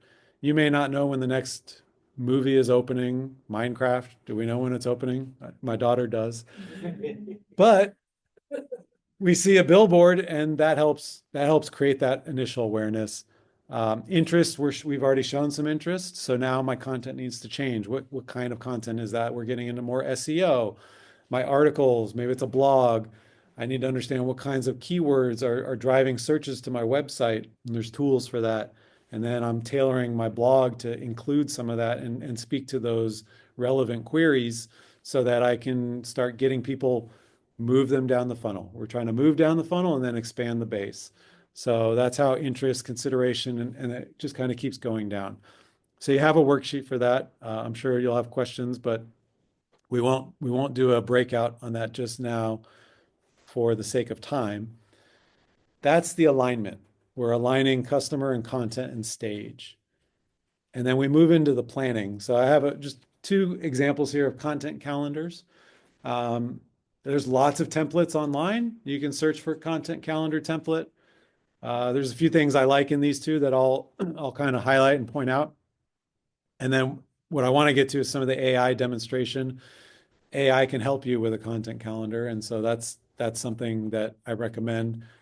I don't recommend outsourcing these things completely as we get into automation, but knowing your why, as we get back to that starting point, helps you make sure that as you automate, as you outsource to technology, knowing your why and having that core focus keeps your content unique. Because with automation, with AI specifically, it's very powerful, but you also get basically the average of the world. And AI at a certain point becomes generic. So if everyone just outsources to AI, then nobody's different, in theory, and you lose your ability to differentiate. So you want to maintain that strong, unique selling proposition, your value proposition, your why, your differentiation, but make use of technology to free up your time for the most valuable activities. What's nice about this content calendar is they've got some KPIs, key performance indicators, metrics, same word for different or different words for the same thing. Here they're tracking impressions, likes, replies, which will be called engagement. That matters to them in this context. And then they're using that to assess how different posts or things like that performed. And then we have something that performed well. I don't know what the check marks mean. I just pulled this offline, so it might all be gibberish. But the check marks probably mean, well, those two posts did well and the other ones didn't. And we're going to do more of that. So having metrics in mind as you look at different platforms, and it's going to be different depending on the platform. LinkedIn will be different than Instagram and TikTok, and whatever comes next. So you want to think about your platforms in that way and back to your alignment. But this is the planning. You've aligned your content. Now you can start planning it according to a platform. This I find kind of useful because it's looking at a month I recommend, again, we're never going to get to 100%. I don't get to 100%. I try to do a content calendar for the year. That's great. Don't always get there. You can do 6 months, you can do it quarterly, monthly too, but the months start coming at you quickly. Uh, Question? Yeah. So you're right, the checkmarks do mean that it's worked well, but the other thing to look at is also the dates. You're doing article posts and pinning, and you want to make it family friendly, but you also have to look at the dates. It's Halloween. Right. Kids aren't gonna look at it. Families aren't gonna look at it. It's all Halloween, so that's the worst time to be doing those contents. Yep. I love it. Thank you, marketing. That's 100%. I love that insight. So that's why it's showing, it's like, next year, it's not worth putting that if you want to put it at the beginning of the month. Yep. And it takes work. I recommend, again, I'm not even perfect at it myself. We do a lot of email marketing. I have an entire spreadsheet where I track all my emails. I track the performance of them, the opens, the clicks, the purchases, the purchase value, but also what the subject line was, what the pre-header text was. So then I can go back in time and be like, last year, what did I do around Halloween? Because it's actually a good time of year for extension cords. Lots of displays and I can look and I can see what subject lines did we use? What performed well? Okay, let's try that again, but let's put a different spin on it. So having ways that you collect this data, you got to set up a system, but then a year from that point that you set it up, you'll find there's real value in being able to look back at it, filter it, and do all the kinds of things that you can do with a spreadsheet, whether you're in Excel or Google Sheets, same thing. Google Sheets is cloud-based. Excel is kind of cloud-based now too, so that you can have it on your phone, you could have it with you wherever you are. It's really powerful to have this information at your fingertips. And yeah, if you can plan out the year, I recommend 70 to 80% of your content calendar can be planned. You want to retain flexibility because there's going to be current events. There's going to be things that happen that you're like, I gotta be part of this conversation. So you're not going to plan the whole thing, but the more you can plan and then automate. We use a tool like Buffer, which helps you can plan and schedule your posts. There's lots of tools that'll do this across platforms. So if you've got 3 months of social posts planned out, and then you schedule them in a tool like Buffer, it's going to post them on the calendar that you set.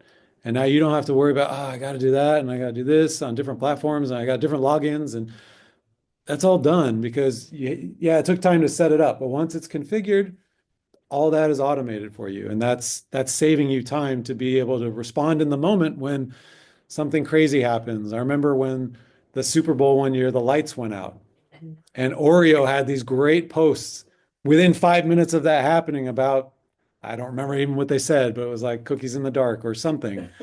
And they nailed it and they got a lot of publicity because they nailed it. And they could only do that because they were able to respond in the moment, right? So planning is important, but also retaining that flexibility. And then automation. So you have this, I can provide this list. This is not going to be an exhaustive list. This is some of what I use. But you've got different software tools that do things for top of funnel, mid funnel, bottom of funnel. Top of funnel might be strategic planning or broad analysis. Mid funnel might be, you've got leads coming in. And when a lead comes in, you want an email to go out and create that kind of an automation. That's kind of a traditional mid-funnel activity. Bottom of funnel, review system, loyalty programs. We have a review system. Somebody makes a purchase. 2 weeks later, it's automated. They get an email and says, "Hey, how did you like the thing you bought?" And it knows the thing that they bought because that's all integrated. All these tools talk to each other, and then they can review it. And then that review is automatically posted to our website, or somebody at least has to review it and approve it. And now we've got more social proof. We've got more word of mouth, if you will. So when a new person comes to the website looking for an extension cord, they go, well, let me check out the reviews. And then they go down to the reviews. So a lot of that is automated so that we're not having to go out and ask people for that information. We can offload that. We can outsource that to a computer. So here are some examples. Google Analytics. Miro is a mind mapping tool that I'll show you in just a second. Gecko Boards is a great dashboard company. Looker is a part of Google. You can build graphs off of your data in Google Analytics. So if you need to make your own dashboards, you can do it through Looker Studio. It's all free. It's not the easiest to kind of get into, but once you get it set up, you can have very complex information that's happening in at relatively low cost. Stamp is a good one. Pebble Post. The things on the same line are kind of related. Direct mail. In the middle, Post Pilot's another direct mail. Direct mail's back, by the way. It's popular again, especially as digital gets to have a lot of noise. And these are technologies that take direct mail to a new level. So a lot of these will tie in with digital metrics. So you can have an email campaign that goes out, and if your email service integrates with Post Pilot, and many of them do, you can say when somebody opens my email and takes an action, maybe they click on something, send them this direct mail postcard. I can automate all that. So you opened my email, you clicked on a specific product. Postpilot now, because of an integration and workflow I've set up, sends you a direct mail postcard with a special discount. You're also going to get that discount in email. Maybe it's in an ad. Marketing, advertising, if nothing else, it's about frequency. And people have to see a message at least 7 times before it starts to sink in. Going back to the movie example, you see billboards, you see a lot because it takes a lot to penetrate. What is the thing? When is the date? When does it come out?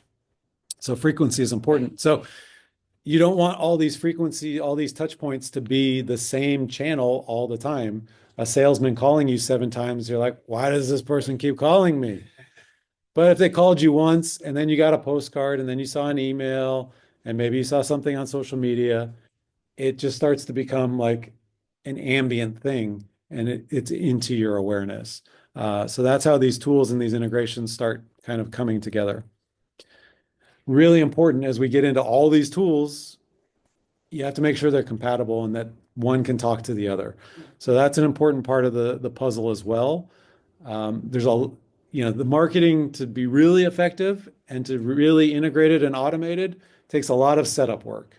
I won't sugarcoat that. There's a lot of setup work, but if you do that configuration up front, then the automation frees up a lot of your time on the back end. So like I said, my email can talk to my direct mail and my review can talk to this and they can all integrate. If somebody leaves a review, I can send a direct mail and I can do all that because all these things are compatible and work both ways. A lot of online software, there's a lot of compatibility, but you still have to check. So most tools will have integrations on their website. They'll tell you what they integrate with.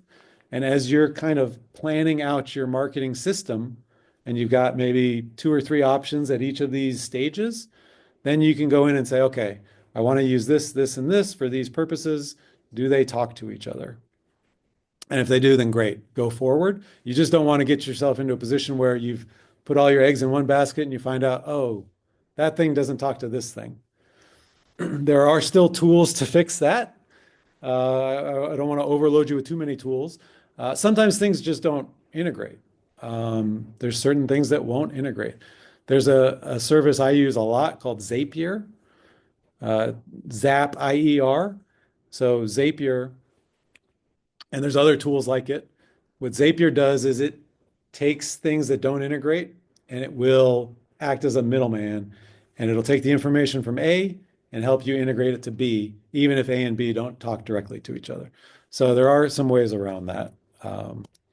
Here's a quick mind map. This is not about integration. This is actually my own marketing map for the next 2 years. And no, we have not executed on it all. But this kind of structure in a mind map, and I find these tools, useful. Sometimes it's just good to see things. That's part of the reason we did the graphing and visually we process things differently when we see it versus read it or look at it in a table, etc. And this can be a good way to map out like, what do I want different things to do? What talks to what? How do these things connect, etc. You can come up with meaning for dotted lines and colors. It's very flexible. All right, so that's the tools of the marketing system. We're at 12. We're close, but if you have to bounce out, no worries. I'll try to go quicker. How do we be creative? That's part of marketing, right? Lots of people don't feel like they're creative. Maybe they feel like they're better at numbers and they're not artists or whatever. I found throughout my career, creativity lives in every part of a business. People have it. Maybe they don't feel like creatives, but they have the capability. Um, Even in accounting, I've found creative people. So, a book I love, I highly recommend it. I'll give you their secret sauce, but I recommend you get it because there's more than I can tell you in just one slide that comes out of this. But it's about how do you create sticky ideas, ideas that stick in your brain. And they have an acronym. They also acknowledge that they spelled success wrong and they left off the S. I don't remember why. I'm sure they explain that in the book. It's been years since I read it. Um, but these principles create an idea that's simple, and you can have multiple attributes in a campaign or an idea, but usually if you try to cram too much, it doesn't work. Things that are simple, unexpected, concrete. That's a huge one. Like, can I grasp this billboard? A good billboard has to be concrete. You have to be able to see that thing and understand it in a split second. Otherwise, you're past it. Online ads are very similar. Social media, very similar. The more concrete, people have a lot of noise going on, a lot of scrolling, credibility, things that are emotional. And then the most human of all, stories. Storytelling is what we kind of, back to the caves, we were telling stories, and that's how we process information, and it gets to that emotional part of the brain. So stories connect in a way that nothing else does. So if you can tell stories that have an emotional component, that can be really effective marketing and that kind of storytelling. Those same authors put together a presentation. So they took their concepts and they said, we're going to market a translation. It's a little dated.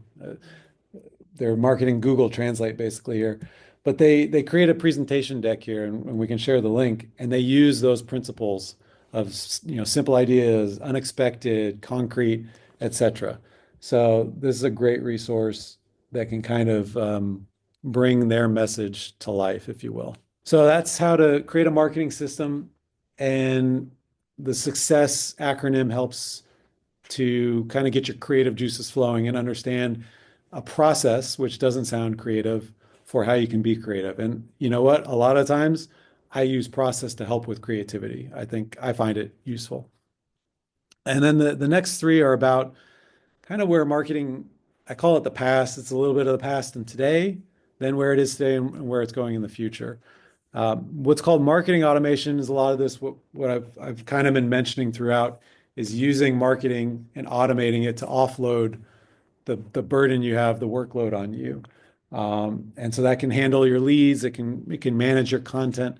Traditional marketing automation, and there's software tools that do this, would take somebody with an activity, they visit your site, they open an email, and you set up these actions that when that thing happens, I want this action. I want them to get sent another email or a postcard or that sort of cause and effect. That's kind of marketing automation, broadly speaking. It used to be specific software that was only for bigger business that had these tools, but today it's moved into everything. So even down to products that are meant for small business just starting out. Something like MailChimp. I don't know if you guys have heard of that. Klaviyo, Constant Contact, another popular one. So all of these have elements of marketing automation now built into them. I use Klaviyo. MailChimp's actually done a lot, and we'll see some stuff from MailChimp. They're pushing hard into AI and a lot of what can be automated. So those are good tools. And by going with big services like that, you're getting the advantage of their size, and you get a lot of these tools that can help you. Kind of the present is generative AI. This broadly is your Chat GPT, but there's a lot more than just Chat GPT. And you can use AI to do a lot. You can automate actions, you can create workflows just with a prompt. So we're starting to see AI work its way into tools. I have a customer service tool called Zendesk I use a lot. And within Zendesk, they've put in AI, and I can create actions in there that when a customer does this, I want X to happen. And now Zendesk is saying, well, we can automate the whole creation of that flow, that workflow. So you don't even have to do that anymore. You can just say, customer X, then Y, and AI will automate it all. So you're starting to see AI come into these information workloads. It's not workflows. It's not just I went to ChatGPT and created a cool poem in the style of William Shakespeare. You can do that too, but it's now becoming more integrated across things. It's a great way for you to augment your creativity. I've been a writer a long time. I've written campaigns and billboards and all the things, and I still use it sometimes. I hit a writing block. We were doing a promotion for St. Patrick's Day, and I needed a limerick. And yeah, I just didn't have time to come up with my own limerick. So I used ChatGPT for it, and it did a great job. So you can find ways to automate. Would I do that every time? No, I wouldn't, because again, it gets generic. But in the right application, it can be very useful. And I'll show you one that I've done that where it actually came out really good. And then coming up with ideas, brainstorming. Again, it's a great tool because it is an average of what the entire internet thinks about a topic. That's at its base level, that's what AI is. If you're struggling for an idea, or you have three ideas but you need a few more for what a campaign could be, or who could speak to, any of these questions you might have as you're going through kind of this building process, AI is actually a really good place to put that in and say, what are 10 ideas for X? And seven of them may be pretty bad, but you might get one or two. You're like, oh, you know what? I hadn't thought of that. It doesn't mean that the computer is brilliant. It's just taking what everybody else across the internet over all time has done, and it's surfacing that idea for you. And there is no such thing as a truly original idea. We're all learning from each other, regurgitating those things in different forms and different inspirations. But ideas kind of go through this. It's like the water cycle. The rain comes down, works its way into the groundwater, the ground evaporates, goes back up. It's all just ideas are very much the same. So don't feel bad if you have to kind of go to ChatGPT for a little bit of help with a brainstorm. It's a good tool for that. I wouldn't say use it exclusively. Goes back to what's your why, and you got to have the why to be differentiated, but it can help fill in gaps or get you past roadblocks. And then the future, you're hearing about this, but it's not fully realized. JP can talk more to this because his business is really about AI and how you implement it into all aspects of your business. I'm focused here on AI and marketing, but these things are really converging as hopefully is made clear by this. But agentic is just this idea that we're going to have all these agents, AI agents all over the place. We're going to have personal agents. Now, again, you're going to have to opt into these things. You may have different comfort levels. Google will at some point offer you a personal assistant that is AI that reads all of your Gmail. It knows all of your search history. Everything Google knows, it will know about you if you choose. And then it can help manage your life, be your own assistant. It can book a restaurant reservation for you, and it's probably going to know what kind of food you like and who your friends are and what they don't like because you talked about it in an email, and so on and so forth. So that's kind of like this personal agent. Businesses are going to have agents. They're going to have an agent that knows everything about the business that can help you interface with the business better, more efficiently, and so on and so forth. And then eventually these agents are just going to start talking to each other. And that's sort of crazy. We're not there yet. But that's where it's heading. That's where the future is. We don't really know what that looks like yet. And what marketing looks like in that future. The thing about AI I can say is we don't know where it's going to go. The best thing you can do is be aware of it. I encourage you to use it and be familiar with it. You don't have to rely upon it, but kind of keep up with it so that as these changes happen, you're not feeling like left behind and totally freaked out about where it's all going. You kind of have a feel for it. So I'm going to skip over the videos on AI. I just wanted to demo some of what I've used it for and what I think is kind of powerful and interesting. But again, if you email me, I can give you these videos. this is a video about Operator, which is a service from ChatGPT. Came out maybe about a month ago. What Operator is doing now, and what this kind of shows you the evolution of these things, it goes, you just type in a prompt, like, make me a reservation. That's all you say. Operator then goes, it goes to the website of the restaurant, finds out how to make a reservation. It does all this stuff automated for you. So the person here that wants the reservation is doing none of that anymore. This computer is going to the website, makes a reservation, lets them know what time it is, etc. It's still early. You know, they here have an integration with Open Door, I think, or Open Table. So it's not like every website works this way, but eventually it will be that you just tell your personal assistant, I want this, and it goes out into the internet and does all that for you. That could be great. There's a lot of downsides to AI, but there's going to be a lot of interesting upside. So that's kind of agentic today. Operator exists. Like I said, MailChimp is doing a lot. MailChimp has a lot of plans for marketing to where you could say, create me a campaign for this persona, go. And it's going to create that campaign. It's going to design the emails, it's going to schedule them for you, it's going to send the emails, it's going to design the social posts. They're envisioning it doing all of that. There's a lot of benefit there, could save you a ton of time.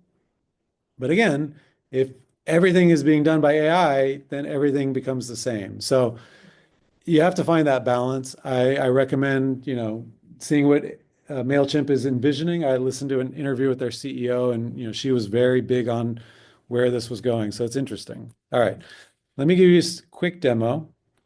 SEO is something we talked about, or I knew it was a topic of conversation, interest. I work in the extension cord industry. We create content, create blogs, that sort of thing. I was curious. I wanted to know, in 500 words, this was my prompt. Can you tell me if it's safe to plug an extension cord into a surge protector? Something we see searched a lot. We didn't have an article that specifically addressed that. ChatGPT came back with 500 words. I don't have the word count up, but it's pretty close. And it was as good as anything that most of the people in our business would have written. There's a few things we'd change, and we did change and added to it. So AI is not going to get everything perfect, but I mean, for me to write this, I'm a good writer, but I'm a slow writer. That's why I hate it. It would have taken me hours, and this was, 30 seconds. So it's a way to focus your time on what's most important. Is it most important that you spend the 4 hours writing the thing, or that the strategy is right and you know what you need to get it there, and then you need to fill in some content. That's a a good use in my mind of AI. Let's look at this one. So this was actually for my wife's apparel business, talking about content calendars. So a very quick prompt of generate a content calendar for social media posts. It comes back with some questions. What's the business or brand? Yada, yada. All right, it's a brand that focuses on, I'm trying to give it as little as possible, focuses on different cities and what makes them unique. Okay, where do you want it? Instagram, weekly, Southern California cities, and then boom. So this is the base tier of ChatGPT, what you can get for free. You don't have to pay $20 a month. You'll get this level of detail. The same prompt, so they came out with a feature called deep research, and it's pretty powerful. And I just used this recently. We go to my friends and I go to Las Vegas for March Madness, and we gamble on basketball. And we were using this a lot because we have a model we're building of what teams are going to beat what teams, and are we ever going to get it right? Who knows? But it's fun. It occupies our minds. And we've used ChatGPT a lot, and a lot in the past years, it would say, well, I can't answer that. And it's gotten better over time. And then this year we started using deep research, and it gave us voluminous research and analysis. So deep research, whereas that first prompt, you'll get an answer in 30 seconds or less. Deep research is going to take 5 to 10 minutes. And it's going through, again, the totality of the internet, finding sources. And you can see all of the sources. It'll give you a, kind of a bibliography, if you will. and then it's going to give you a much more in-depth response. So this is that same prompt about, can you create a content calendar for a brand focused on different cities, an apparel brand? Um, and then it gave 1 month and it goes through all the cities of the world. Just look at how far I'm going to scroll. So it basically gave, it can give me the whole year social media content if I want it to. I probably don't want to outsource it quite like that. Some of the cities, maybe not great, but this is the power of something like deep research. Then, okay, can you format this in a table? Sure, it does that. Okay, can you convert it to Excel? Sure, does that. So this is what I'm saying, like play with it. See what it can do, what it can't do. See where it kind of lives up to things and is great. Some places it's not great. This is another fun one. We've been using this for some of our customers. We have a new service we're launching where we can put your logo on a cord. Currently, we print your name if you want. It's a kind of a don't lose your cords on a job site. It's easy to identify them if they have your name on it. It'd be great if you could put your logo. It's brand identity, yada yada yada, all the good things. A lot of businesses, maybe they're a sole proprietor. They don't have the money to design a brand. Design.com. Well, somebody give me a business and a name. Could be made up, doesn't have to be real. All right. Who's wellness?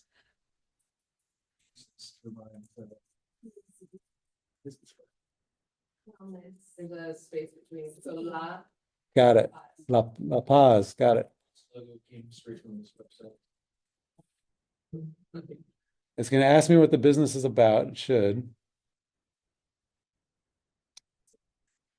So it's already got the idea, wellness, peace, nature. Let's give it any other community. All right.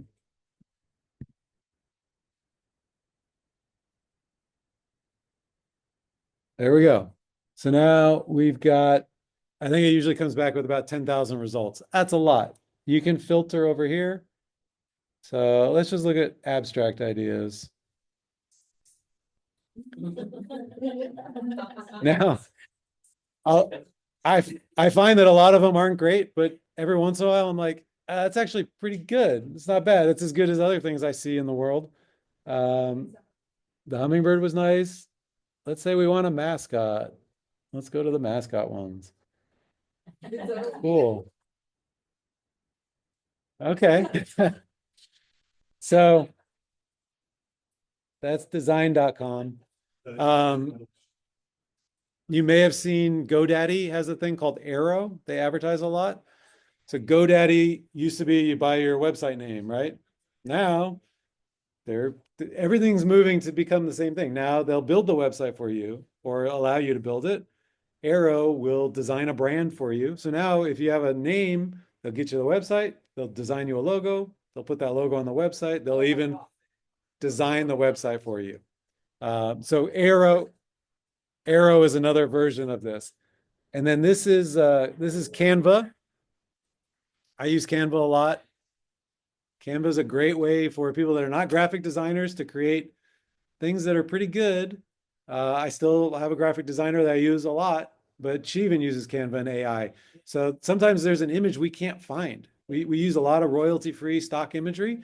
And one year we wanted to do something for Earth Day and we needed Mother Earth and there just wasn't great options. And AI created something that was really good and we used it.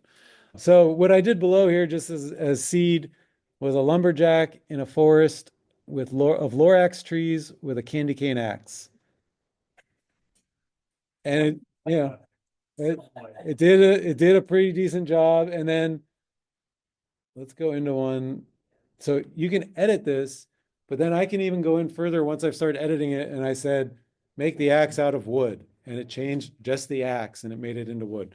So this is within Canva. There's other image generation AI. There's some that like Mid-Journey is going to be more real life looking, realistic. Canva tends to be more on the cartoony side, as you can see.